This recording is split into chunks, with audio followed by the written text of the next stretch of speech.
একদিনে কত ইসলাম শোনার পর আপনারা ভালো হবেন বলে মনে করেন? ওই দুইজনের আলোচনা যদি যথেষ্ট না হয়, আজকে আমার আলোচনা যথেষ্ট নয়, আমার এখন নেমে যাওয়া উচিত।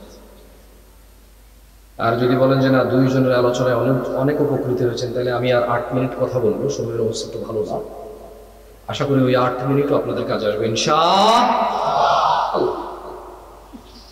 কারণ মাহফিল কমিটি তার কথা ঠিক না রাখলেও এজ এ দাঈ ইলাল্লাহ আমরা ওয়াদা সংরক্ষণ করার চেষ্টা করার সর্বোচ্চ চেষ্টা করা উচিত না? কিন্তু আপনি বলেন, একটা সমাজ রাত 1টা পর্যন্ত মাহফিল করতো, সেটা এখন 10টা 11টায় নামছে। যতদিন পর্যন্ত এই সমাজের যারা পরিচালক, কোন আয়োজনের আয়োজক যতদিন পর্যন্ত সত্যবাদী না হবে এবং সময়ের মূল্য নির্ধারণ না করবে, ততদিন পর্যন্ত এই সমাজে যত ওয়াজ করে কিচ্ছু হবে না। যেদিন 1:30টায় খুতবা শেষ, মানে 1:30টায় খুতবা শেষ হবে, সেদিন অনেক মানুষ আর রুকু ধরতে হবে না, সে প্রথম রাকাত থেকে নামাজ পাবে। কারণ ওই ছেলে জানে কোনোদিন 35-এ খুতবা শেষ হয়, কোনোদিন 40-এ হয়, এজন্য সে 30-এ আসে না।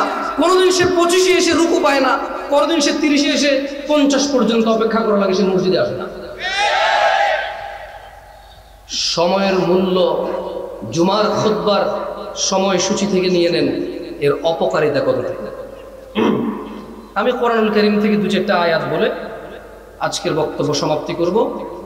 আপনাদের বলে যাচ্ছি, আপনাদের মধ্যে যদি কেউ পারেন কোনোদিন আয়োজন করতে, আর বলবেন কোন বক্তা কখন মাইকে উঠবে, কতক্ষণ তার মাইক, ওখানে আমার জন্য যে সময় নির্ধারণ করবেন, যদি আমি আসতে চাই, আপনারা যদি দাওয়াত দেন, কোনো কারণে যদি আমি রাজি হই, যে সময় আমাকে বেঁধে দিবেন, যে আল্লাহ যদি বাঁচায় রাখে, আল্লাহর তৌফিকে আপনি উপস্থিত থাকলে এই সময় আপনার জন্য মাইক আমরা প্রস্তুত রাখবো।